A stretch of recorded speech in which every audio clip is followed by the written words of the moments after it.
मित्रांनो, मागच्या व्हिडिओमध्ये आपण काही अनुच्छेदांची माहिती बघितली होती. त्याच्या पुढील अनुच्छेद आपण या व्हिडिओमध्ये बघणार आहोत. चला तर मग व्हिडिओ सुरू करूया. अनुच्छेद 56 राष्ट्रपतीचा पदावधी. 1. राष्ट्रपती ज्या दिनांकास आपले पद ग्रहण करेल त्या दिनांकापासून 5 वर्षाच्या अवधीपर्यंत ते पद धारण करेल, परंतु असे की क. राष्ट्रपती उपराष्ट्रपतीस संबोधून आपल्या पदाचा सहीनिशी लेखी राजीनामा देऊ शकेल. ख. राष्ट्रपतीने संविधानाचा भंग केल्याबद्दल त्याला अनुच्छेद 61 मध्ये तरतूद केलेल्या रीतीने महाभियोगाद्वारे पदावरून दूर करता येईल. ग. राष्ट्रपती आपला पदावधी संपला असला तरीही त्याचा उत्तराधिकारी त्याचे पद ग्रहण करेपर्यंत आपले पद धारण करणे चालू ठेवेल. 2. उपराष्ट्रपती खंड 1 च्या परंतुकाच्या खंड क अन्वये त्यास संबोधून लिहिलेल्या कोणत्याही राजीनाम्याचे वृत्त लोकसभेच्या अध्यक्षास तत्काळ कळविल. अनुच्छेद 57 फेरनिवडणुकीस पात्रता. जी व्यक्ती राष्ट्रपती म्हणून पद धारण करीत आहे अथवा जिने असे पद धारण केलेले आहे, ती व्यक्ती या संविधानाच्या अन्य तरतुदींना अधीन राहून त्या पदासाठी होणाऱ्या फेरनिवडणुकीस पात्र असेल.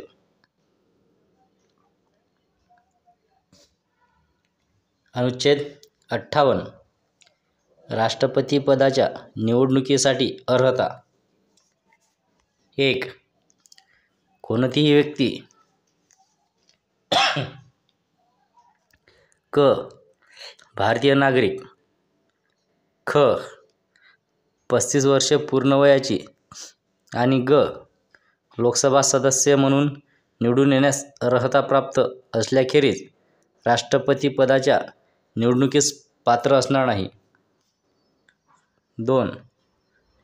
एखादी व्यक्ती भारत सरकारच्या किंवा कोणत्याही राज्य शासनाच्या नियंत्रणाखालील अथवा उक्त सरकारांपैकी कोणाच्याही नियंत्रणाधीन असलेल्या कोणत्याही स्थानिक किंवा अन्य प्राधिकरणाच्या नियंत्रणाखालील कोणतेही लाभाचे पद धारण करत असेल तर ती व्यक्ती राष्ट्रपती म्हणून निवडून येण्यास पात्र असणार नाही.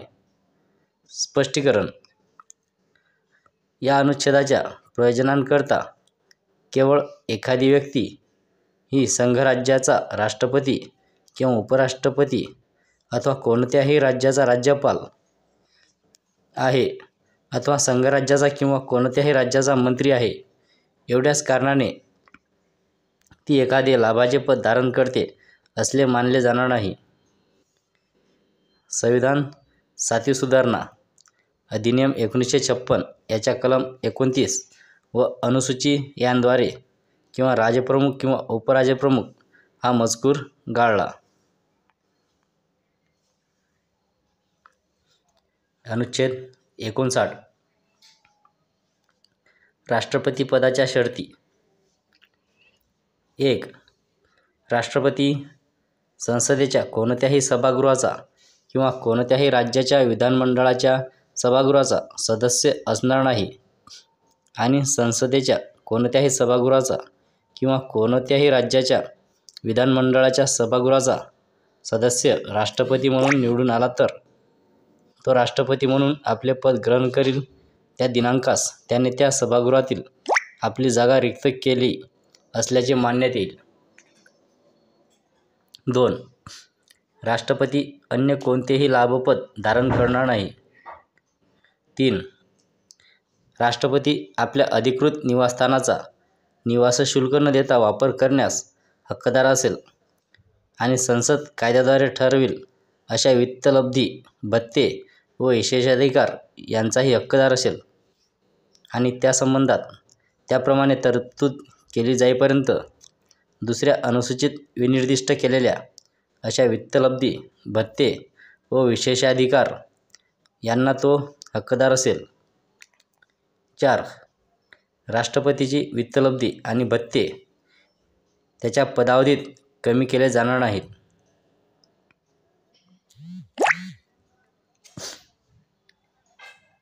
अनुच्छेद 60. राष्ट्रपतीने शपथ घेणे किंवा प्रतिज्ञा करणे.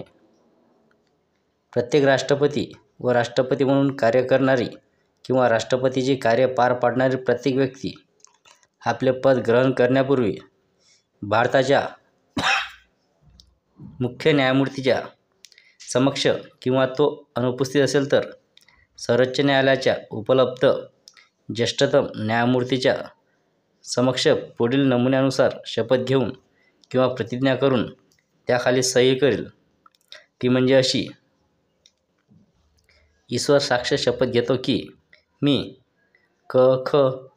मी भारताचा राष्ट्रपती म्हणून आपल्या पदाचे गांभीर्यपूर्वक प्रतिज्ञा करतो, निष्ठापूर्वक कार्यपालन करीन किंवा मी भारताच्या राष्ट्रपतीची कार्य पार पाडेन आणि माझ्या संपूर्ण क्षमतेनिशी संविधान व कायदा यांचे जतन, रक्षण व संरक्षण करीन आणि मी स्वतःला भारतीय जनतेच्या सेवेस व कल्याणास वाहून घेईन.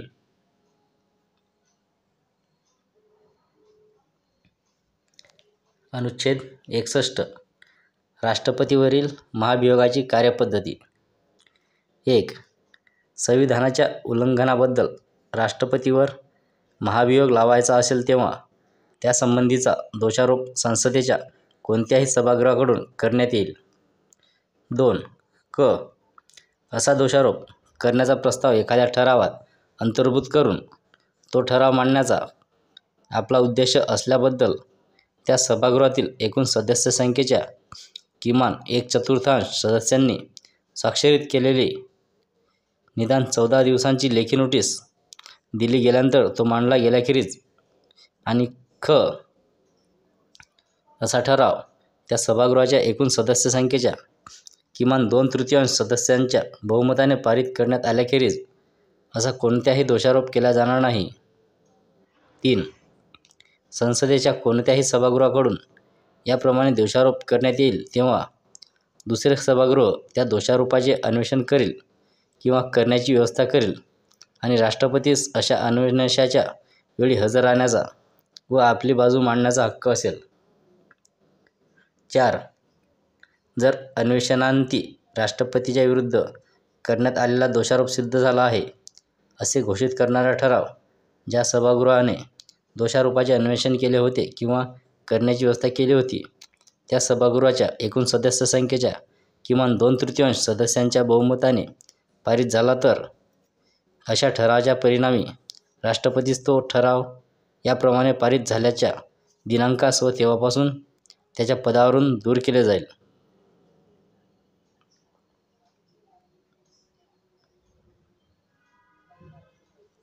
अनुच्छेद 62. राष्ट्रपतीचे रिक्त पद भरण्याकरिता निवडणूक घेण्याची मुदत आणि निमित्तवशात रिक्त होणारे पद भरण्याकरिता निवडून आलेल्या व्यक्तीचा पदावधी. 1. राष्ट्रपतीचा पदावधी संपल्यामुळे रिक्त होणारे पद भरण्याकरिता निवडणूक घ्यायची असेल तेव्हा तो अवधी संपण्यापूर्वी ती निवडणूक पूर्ण करण्यात येईल. 2. राष्ट्रपतीचा मृत्यू झाला, त्याने राजीनामा दिला किंवा त्यास पदावरून दूर केले गेले या कारणामुळे किंवा अन्यथा रिक्त होणारे त्याचे पद भरण्याकरिता ते पद रिक्त झाल्याच्या दिनांकानंतर शक्य तितक्या लवकर आणि कोणत्याही परिस्थितीत त्या दिनांकापासून 6 महिन्यांच्या आत निवडणूक घेण्यात येईल आणि रिक्त पद भरण्याकरिता निवडून आलेली व्यक्ती अनुच्छेद 56च्या तरतुदींना अधीन राहून आपले पद ग्रहण केल्याच्या दिनांकापासून 5 वर्षांच्या पूर्ण अवधीपर्यंत पद धारण करण्यात हक्कदार असेल.